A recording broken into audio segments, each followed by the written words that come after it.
Zacarias, capítulo 3. Se não, eu também espero que todos já tenham um boletim. Se alguém precisar um boletim, só levantar a mão e vai ser entregue. Vai haver alguém aqui perto. Hoje, esta semana, vamos desviar um pouco da nossa série de mensagens Investir na Igreja. E eu acredito que hoje a mensagem que vai ser pregada, eu creio que é a mensagem que precisamos de ouvir hoje. Eu não sei, posso estar enganado, mas eu creio que a grande maioria de nós que chegamos cá hoje, a semana passada não foi a melhor semana das nossas vidas. Ninguém chegou aqui hoje dizendo: semana passada foi mesmo incrível, tudo correu bem, lindamente, estou tão contente, estou aqui com tanta energia hoje, quase não consigo controlar o meu entusiasmo. Não sei se há aqui alguém assim, ainda bem. Nós precisamos da tua alegria, da tua força, porque eu sei, conversando com alguns de vocês, que para muitos de nós a semana passada não foi a semana mais fácil. Eu dou graças que temos momentos como este, em que podemos vir, parar, ouvir de verdade que precisamos de ouvir da palavra de Deus. Então hoje vamos abrir as nossas Bíblias para Zacarias capítulo 3. Zacarias capítulo 3. Já antes de lermos esta passagem, eu quero ter um momento de oração. Pai nosso, chegamos a Ti neste momento, precisando do Teu conforto, da Tua orientação, do Teu amor. Precisamos de novo ouvir da Tua palavra. E eu peço que nestes minutos Tu possas falar de uma forma tão clara, tão poderosa, que Tu possas ministrar aos nossos corações, que o abatido possa ser levantado com a Sua graça, que o desorientado possa ser guiado através da Tua mão, que é sempre tão fiel e tão bondoso. Senhor, eu peço que Tu possas usar as minhas palavras fracas para comunicar verdade eterna. Verdade que vem diretamente da Tua palavra, verdade que nunca muda, que sempre precisamos de ouvir. Então, Senhor, com tudo o que somos nestes momentos, queremos virar toda a nossa atenção a Ti, Senhor. Oramos isto em nome de Jesus Cristo. Amém. Zacarias, capítulo 3. Mas antes de lermos Zacarias, capítulo 3, nós estamos a ler pouco a pouco a nossa declaração de fé. Então nós vamos ler o artigo número 3. Na semana passada lemos artigo 1, falando de Deus. Também lemos sobre a Bíblia, o que acreditamos sobre a Bíblia. E hoje vamos ler o que acreditamos sobre Jesus Cristo. Então, eu creio que conseguimos ver isto. Então vamos ler em conjunto o que acreditamos sobre Jesus Cristo. Cremos que Jesus Cristo é Deus, tendo tomado sobre si a natureza humana ao ser concebido pelo Espírito Santo e nasceu da Virgem Maria de um modo sobrenatural. Viveu na terra, entre os homens, nunca tendo pecado, morreu na cruz em sacrifício substitutivo pelos pecados do mundo, ressuscitou dentre os mortos no mesmo corpo em que foi sepultado e após 40 dias subiu aos céus. Zacarias capítulo 3. Talvez por alguns de vocês pensam: eu nunca li algo deste livro. Neste livro de Zacarias há uma das histórias mais belas, neste canto talvez um pouco ignorado da Bíblia, há uma das histórias mais belas que ilustra e mostra a graça de Deus e que ilustra também a salvação. Eu não sei sobre vocês, mas eu gosto de vez em quando de ver filmes ou programas de televisão que falam sobre cenários num tribunal. Por exemplo, há um advogado que está a defender alguém que parece que toda a evidência está contra ele, mas o advogado, através dos seus poderes e de tudo o que ele consegue fazer, consegue livrar o arguido. Ou pode ver, já vi um filme em que alguém que era criminoso conseguiu ir livre por causa de um juiz corrupto. É interessante considerar estas cenas de um tribunal e de juízes e advogados e intrigas que há. E aqui em Zacarias, capítulo 3, nós estamos a ver um cenário dentro de um tribunal divino. Zacarias foi escrito mais ou menos 519 anos antes do nascimento de Jesus Cristo. Em 586, Jerusalém foi completamente destruído. O povo de Deus, os judeus, foram levados cativeiro à Babilônia. O templo, o lugar santo, onde o povo trazia os sacrifícios e adorava a Deus, foi completamente destruído. E nesta altura, as pessoas, muitos deles, pensaram, será que Deus já está longe de nós, que Ele não tem um plano para as nossas vidas? Mas finalmente, em 539, houve um rei, Ciro, um rei de um novo império, o Império da Pérsia, que fez uma declaração. Os judeus que quiserem podem voltar para casa. E muitos deles, mais ou menos 40 mil, voltaram para Jerusalém. Quando chegaram lá, chegaram para uma cidade completamente destruída, em ruínas. O templo que Salomão tinha construído há mais de 400 anos estava completamente destruído. E então eles começaram a reconstruir este templo. Eles trabalharam e conseguiram construir os alicerces e foi um momento alegre. Mas depois surgiu alguma oposição dos inimigos do povo de Deus. Eles disseram mentiras e houve alguns problemas e eles tiveram de parar a obra. Uma semana passou, um ano passou, 2 anos passaram. Tal como aqui no Montijo vemos alguns prédios que iniciaram a construção, mas infelizmente não conseguiram terminar a construção. E estava assim exatamente com o templo. 2 anos passaram, 3, 4, 14 anos passaram. E nada aconteceu. Cada dia que o povo passava por lá era uma lembrança que a glória do passado, tudo o que Deus tinha feito no passado, era apenas uma memória distante. Mas Deus, Ele enviou 2 profetas, um deles chamado Zacarias, para animar o povo, para dizer, vamos reconstruir o templo. Deus ainda tem um plano para as vossas vidas. Deus quer fazer grandes coisas com as vossas vidas. E Deus usou este homem, Zacarias, para encorajar o povo de Deus para retomar o trabalho. E eles, como vamos ver, eles obedeceram. E finalmente, pouco depois das profecias e do encorajamento de Zacarias e de Ageu, eles terminaram a obra. Zacarias, o grande propósito dele nesta parte do livro de Zacarias, o grande propósito dele era para encorajar o povo. E Deus deu-lhe 8 visões. E vamos ver uma destas visões. E estas visões serviram para dizer ao povo, Deus tem um plano. Deus é soberano. Então vamos ao trabalho, vamos continuar. Deus quer fazer isto.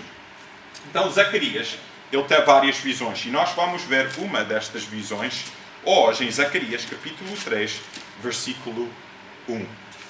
Em Zacarias 3, capítulo 1, vemos o seguinte. E me mostrou o sumo sacerdote Josué, qual estava diante do anjo do Senhor, e Satanás estava à sua mão direita para se lhe opor. Vamos parar aqui e considerar esta situação. Ele tem uma visão do sumo sacerdote Josué. Josué, ele era o líder religioso do povo nesta altura. Havia 2 grandes líderes dos judeus. Havia Zorobabel, que era o governador civil. Ele serviu debaixo da autoridade da Pérsia. E havia Josué. Ele era o sumo sacerdote.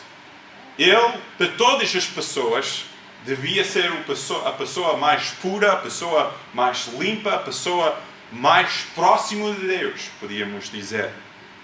E nesta visão, Zacarias tem uma visão deste sumo sacerdote, Josué, diante do anjo do Senhor. E Satanás estava à sua mão direita. Agora, esta palavra para Satanás significa adversário. E sabemos que Satanás é o grande adversário de Deus e de todas as pessoas que amam a Deus. E ele está à mão direita. E nesta altura, a mão direita do arguido era onde os advogados e os prosseguidores, os procuradores ficavam. Eles entregavam o seu caso contra o arguido. E então estamos a ver Josué, o sumo sacerdote, aqui no grande tribunal divino, e Satanás, o adversário, contra ele. E diz o seguinte, em versículo 2, o Senhor disse a Satanás: o Senhor te repreenda, ó Satanás. Sim, o Senhor escolheu Jerusalém, te repreenda. Não é este um tição tirado do fogo. Então vamos considerar este cenário até agora. Vemos em primeiro lugar o acusador e procurador. Estamos dentro deste tribunal e vemos o adversário. Satanás diz que estava à sua mão direita para se lhe opor. E nós sabemos que Satanás, ele é o grande inimigo. Ele é o inimigo que é contra o povo de Deus. E nós sabemos que o caráter do acusador é um que procura destruir. Lendo a Bíblia descobrimos que ele procura destruir. Ele é como um leão. O vosso adversário, diz em 1 Pedro, anda em derredor, bramando como um leão, buscando a quem possa tragar. Este procurador e acusador, ele é um que procura destruir todas as suas vítimas. Ele não tem misericórdia, ele luta dia e noite. Este é o feroz adversário que estamos a ver. E também ele é um tentador e enganador. Não há advogado neste mundo que é mais enganador do que Satanás. Às vezes fizemos piadas sobre os advogados e a maneira que eles são. Satanás é o pior dos piores. Ele é o grande enganador. E a Bíblia diz que ele é o pai das mentiras. Jesus disse: vós tens por pai diabo. Ele foi homicida desde o princípio e não se firmou na verdade, porque não há verdade nele. Então estamos a ver este acusador, Satanás, que procura destruir. Ele é o tentador e o enganador. E ele é o acusador constante. É isto que ele está a fazer aqui. Ele está a acusar a Josué, que era o sumo sacerdote nesta altura, mas que servia como representante do povo inteiro. E ele está a mostrar, o seu trabalho é de mostrar o pecado e indignidade de Israel. Ele quer apontar o dedo a eles e dizer: olha, vocês são culpados, vocês já não prestam para nada, Deus já não vai usar as vossas vidas. É este o trabalho do acusador e procurador. Em Apocalipse diz o seguinte sobre Satanás. Diz: ele é o acusador de nossos irmãos, que ele acusa dia e noite. Este é o caráter do acusador, Satanás. E sabem, nós estamos a ver aqui em versículo 3, ele diz: o sumo sacerdote Josué estava lá. E olhem em versículo 3. Josué, vestido de vestidos sujos, estava diante do anjo. Nós estamos a ver que este procurador e acusador, ele está a tentar lançar o seu caso contra o arguido, contra Israel, contra o povo de Deus, contra Josué. Vocês são pecadores, vocês estão contaminados, vocês estão longe de Deus. O templo está em ruínas praticamente ainda, não está reconstruído. E sabem, o seu caso é fácil, porque ele está aí e Josué está vestido em vestidos sujos. Quer dizer, ele está a dizer, ele não é digno. E é óbvio, ele não é digno. Ele está vestido em vestidos sujos. O caso dele é um caso fácil. É como, imagina, se eu fosse um assassino dentro de um tribunal e o procurador estava a tentar provar que eu era culpado. E eu estava aí vestido no tribunal com roupa que tinha sangue da minha vítima. É óbvio, o caso contra mim seria facílimo. E é esta que estamos a ver, o caso de Satanás. E o seu alvo é proclamar o pecado de indignidade de Israel. Mas é interessante, o seu caso é rejeitado antes que ele dissesse uma única palavra. Agora estamos a ver o acusador e procurador. Mas agora vamos ver os acusados. Vimos o procurador-geral, Satanás. Mas podemos ver agora Josué, vestido de trajes sujos, diz em versículo 2. Versículo 3. Josué, vestido de vestidos sujos, estava diante do anjo. Podemos ver aqui que ele estava vestido desta forma. E esta palavra sujo, na língua original, quer dizer contaminado com excremento e vômito. Sabem, se você ler Levítico, você vai ver que os sacerdotes tinham leis muito rígidas, da maneira que eles tinham de ser limpos e puros. E este aqui, o sumo sacerdote, está vestido em roupas completamente contaminadas. Em uma imagem forte, o povo está a olhar e está a reconhecer, sim, nós somos assim. Nós, ao longo de centenas de anos, desobedecemos a Deus. Rejeitamos os profetas e tudo o que eles disseram. Pecamos anos e anos e anos. E Deus nos julgou. Mandou-nos ao cativeiro em Babilônia. E os acusados aqui estão contaminados. Sabemos que o pecado é assim. O pecado é contaminação. A Bíblia diz em Isaías que desde a planta do pé até a cabeça não há nele coisa sã. Porque nós estamos a ver esta ilustração, mas realmente nós somos exatamente iguais a esta descrição de Josué. O pecado que há em todos nós contamina-nos.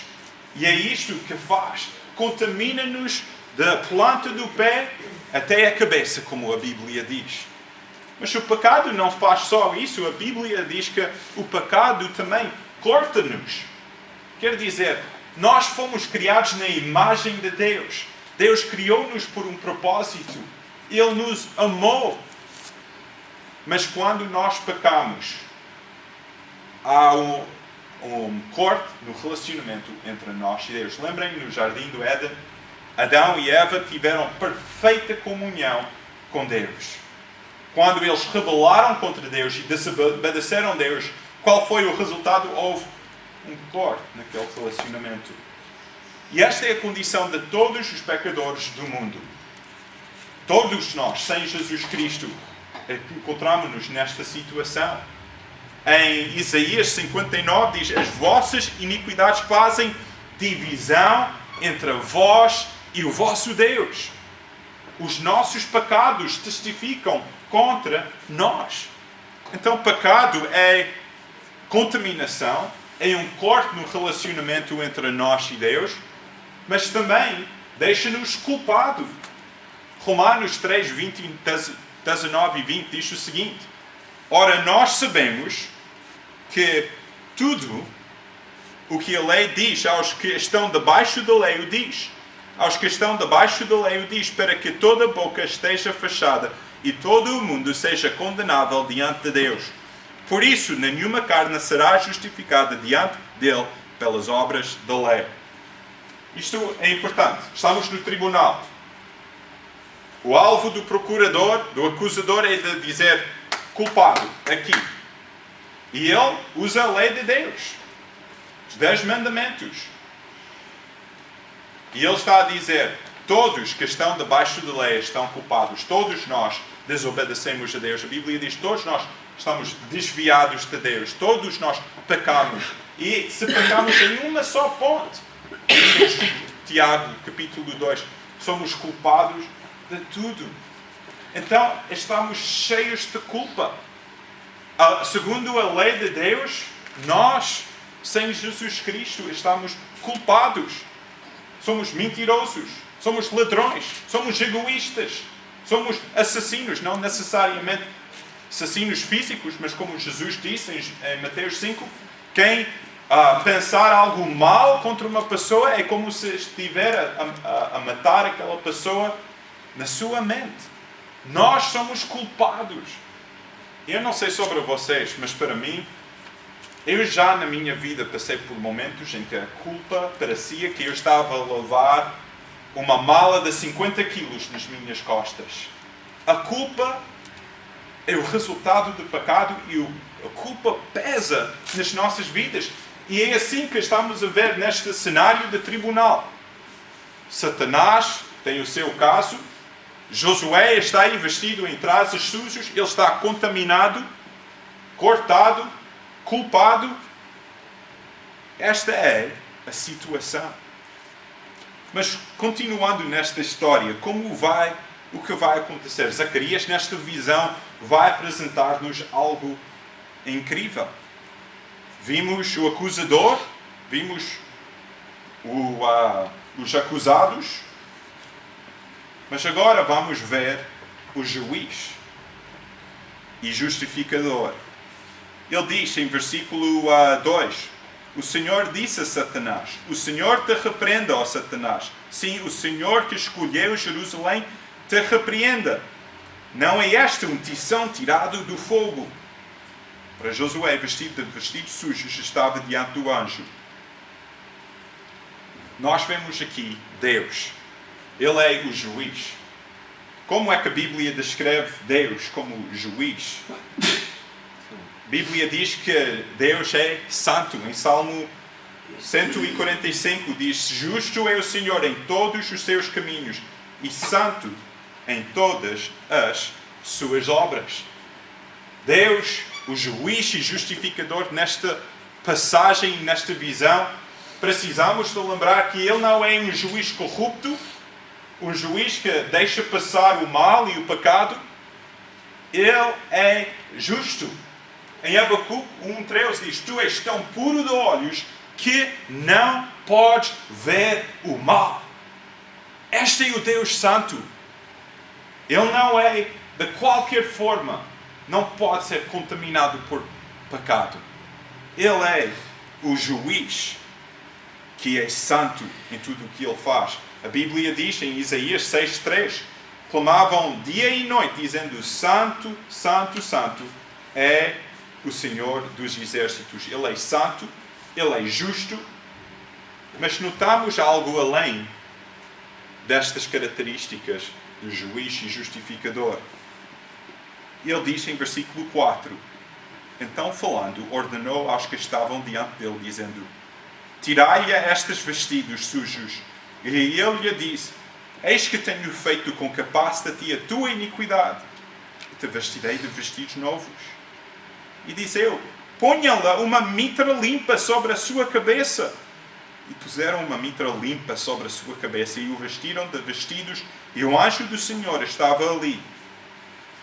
Versículo 6, e o anjo do Senhor protestou a Josué dizendo, assim diz o Senhor dos exércitos, se andares nos meus caminhos e se observares as minhas ordenanças, também tu julgarás a minha casa e também guardarás os meus átrios e te darei lugar entre os que estão aqui.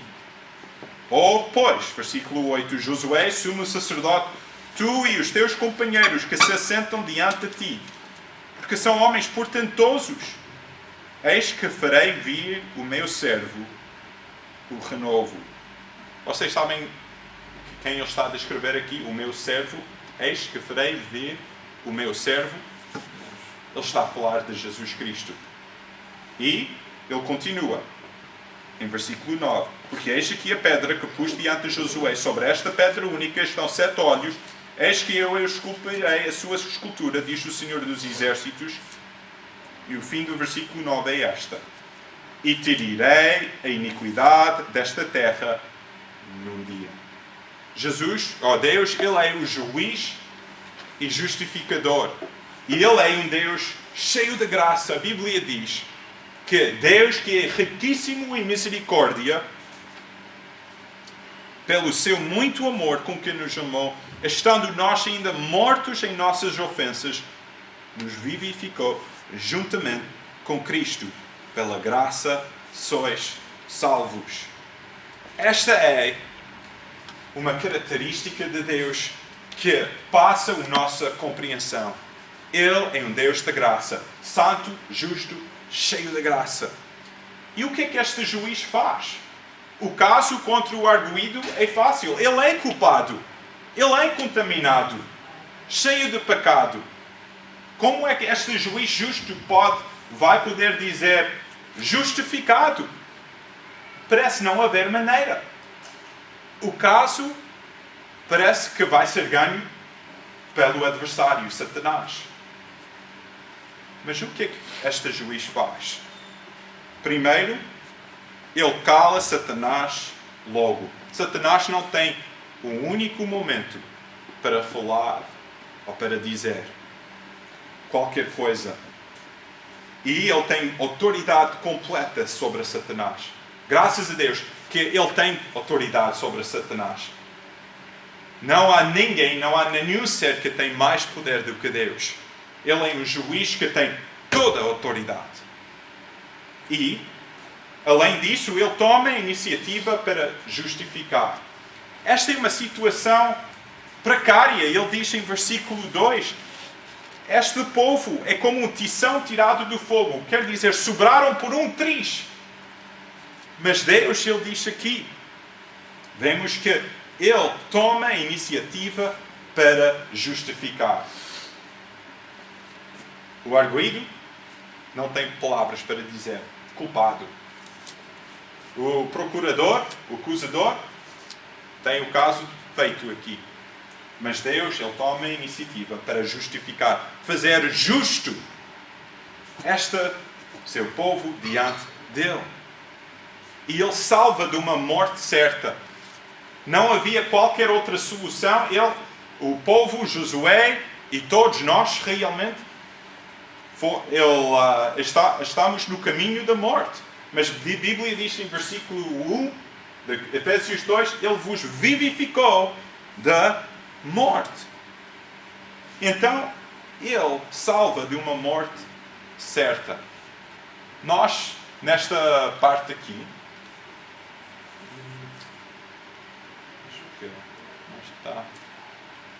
aí está. Como é que como é que o juiz vai poder dizer que esta pessoa é justificada? Simplesmente, em versículo 8 e 9, ele diz: farei vir o meu servo renovo, tirarei a iniquidade desta terra num dia. Sabem, esta é uma profecia sobre um dia. Sabem qual dia? O dia em que Jesus Cristo morreu pelos pecados da humanidade. A Bíblia diz em Romanos 3, porque todos pecaram e destituídos estão da glória de Deus, sendo justificados gratuitamente pela sua graça, pela redenção que há em Cristo Jesus, ao qual Deus propôs para propiciação pela fé no seu sangue. Esta palavra aqui, propiciação, é satisfação. Como é que Deus, um Deus justo, pode dizer tu és justificado? Porque pela fé no seu sangue, quando Jesus Cristo morreu na cruz, ele satisfez o julgamento contra o nosso pecado. E diz assim, para demonstrar a sua justiça pela remissão dos pecados de antes cometidos, sob a paciência de Deus, para demonstração da sua justiça neste tempo presente, para que ele seja justo e justificador daquele que tem fé em Jesus. Que verdade tão linda. Vocês estão a perceber isto? Deus pode ser justo e cheio de graça ao mesmo tempo. Porquê? Porque Jesus Cristo morreu na cruz. Ele ficou no nosso lugar. A Bíblia diz em Gálatas 3, Cristo nos resgatou da maldição da lei. Quer dizer, nós estávamos condenados. A lei de Deus diz, condenado, condenado, condenado. Pecado, pecado. Mas aqui, Cristo nos resgatou da maldição da lei, fazendo-se maldição por nós. Quando Jesus Cristo morreu na cruz, o que Ele fez? Fez-se absorveu o nosso pecado, a ira de Deus contra o nosso pecado e, ao mesmo tempo, transmitiu justiça para nós. E então o veredicto deste caso, desta visão que Zacarias tem para encorajar o povo nesta altura, é que eles são justificados. Não por causa das suas boas obras, porque eles estavam contaminados, mas justificados por causa da graça de Deus. Que grande beleza! O pecador justificado por causa da graça de Deus. Em Filipenses 3 diz o seguinte: seja achado nele, não tendo minha justiça que vem da lei, mas o que vem pela fé em Cristo, a saber, a justiça que vem de Deus pela fé. E isto é interessante, no meio desta visão, deste sonho que Zacarias está a ter, ele vê que não só Josué não é só justificado, quer dizer, ele agora já não é culpado, mas ele é vestido em trajes ricas, trajes de justiça, roupa de justiça. Olhem para o versículo 4. Tirai-lhe estes vestidos sujos. Quando tu aceitas Jesus Cristo como o teu Salvador, como o teu substituto perfeito, já a culpa do teu pecado está afastado para sempre. Sempre. Já não és culpado. O veredito de Deus é isto: justificado. Justificado. Mas não só isso, ele diz: tirai-lhe estes vestidos sujos. Eis que tenho feito como passe de ti a tua iniquidade, e te vestirei de vestidos novos. Não é só justificado, mas é dar justiça, roupas novas. E no meio desta visão, Zacarias, parece que ele quase não consegue conter a sua alegria. Ele diz, não só faz isso, em versículo 6, versículo 5, e disse eu, ponham-lhe uma mitra limpa sobre a sua cabeça. Este era o último artigo que o sacerdote vestia antes de fazer o seu serviço como sacerdote no Velho Testamento. E ele diz, ponha a mitra, quer dizer, ele não é só justificado, ele agora está pronto para servir a Deus, para glorificar a Deus. E este é o resultado da nossa salvação. Em Apocalipse 1, diz Jesus Cristo, que é a fiel testemunha. Diz, aquele que nos ama, no seu sangue nos lavou dos nossos pecados e nos fez reis e sacerdotes para Deus e seu Pai. A Ele, glória e poder. Qual era o papel, o trabalho do sacerdote no Velho Testamento? Era de servir como um intermediário entre o povo e Deus. Mas agora, depois da vinda de Jesus Cristo e sua morte e ressurreição, a Bíblia diz que nós, que somos em Cristo, somos como um novo povo, um povo de sacerdotes, quer dizer, temos livre acesso a Deus. Isto é lindo. Vocês estão a ver nesta visão que se tu estás em Cristo, esta é uma ilustração daquilo que aconteceu na tua salvação. Que doce graça de Jesus que a mim tão mal salvou. Perdido eu andava, cego eu era. Não merecia a graça de Deus. Mas Ele, através da sua rica graça e sua rica misericórdia, me salvou. A visão é completa. Justificado. Porquê? Porque Jesus Cristo, como Ele diz, o servo que o enviarei, tirar toda a iniquidade. Eu creio que nesta mensagem há duas respostas. A primeira é, se tu não conheces Jesus Cristo, esta é uma ilustração daquilo que acontece quando tu, pela fé, aceitas Jesus Cristo como o teu Salvador. A culpa, o teu relacionamento cortado com Deus é restabelecido. Tua culpa, posto em Jesus Cristo, salvo, justificado.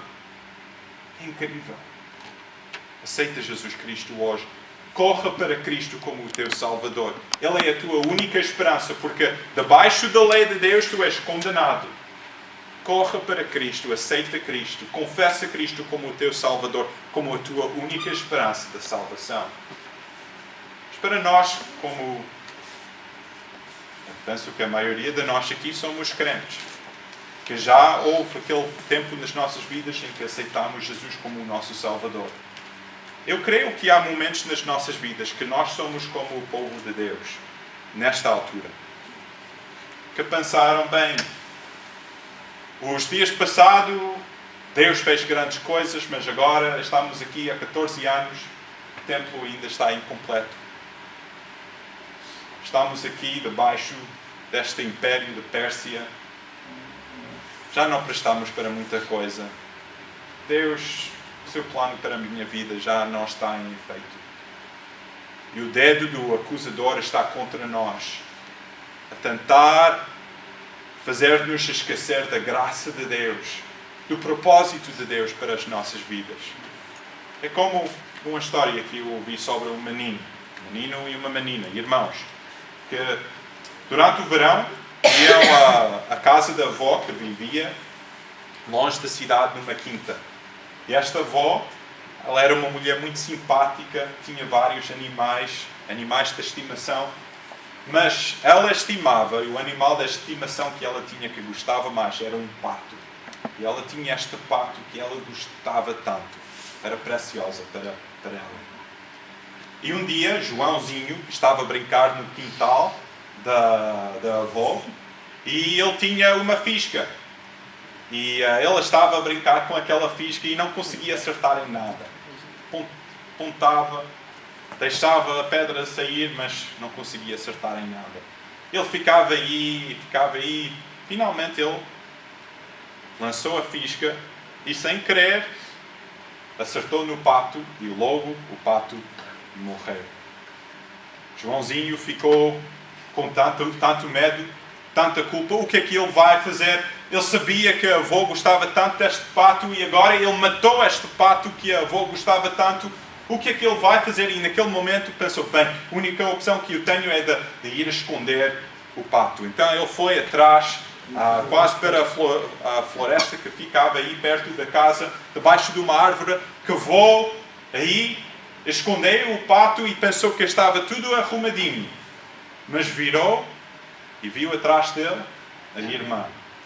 E a irmã disse, eu vi tudo que fizeste. E eu vou contar a avó se tu não fazes exatamente o que eu digo para tu fazeres. Então, que ela foram almoçar, depois do almoço, a avó disse à irmã, Maria, agora é a tua vez de lavar a louça. E ela olhou para João e disse, não, a João disse que ele queria lavar a louça hoje. E ela suspirou nos seus ouvidos. Lembra do pato. E então ele foi, lavou a louça, mesmo não sendo a sua vez. Foi assim ao longo de um dia, 2 dias, 3 dias. Coitado de Joãozinho, ficava aí sempre a fazer a vontade da irmã, porque tinha medo. Com esta culpa toda, o que é que ele ia fazer com este pato? O segredo parecia que ele não conseguia sobreviver. Finalmente, um dia, ele estava farto disso tudo. 2 semanas depois, ele foi à avó e disse, avó, eu preciso de confessar, fui eu que matei o teu pato. E a avó disse, eu sei, eu vi tudo, eu estava aí na janela e eu vi o que é que fizeste e eu estou pronto para te perdoar. Mas tu deixaste a tua irmã culpar-te, acusar-te, que não vieste a mim e não recebeste a mim o meu perdão. e a minha casa. Nós somos tantas vezes assim, que hoje possamos ver a graça de Deus nas nossas vidas. A maneira que Ele nos restaura, a maneira que Ele nos faz uma criação nova, não agora condenados, mas justificados. Justificados diante do trono de Deus. Neste momento, a Susana vem para fazer a leitura de uma oração que eu creio que é importante.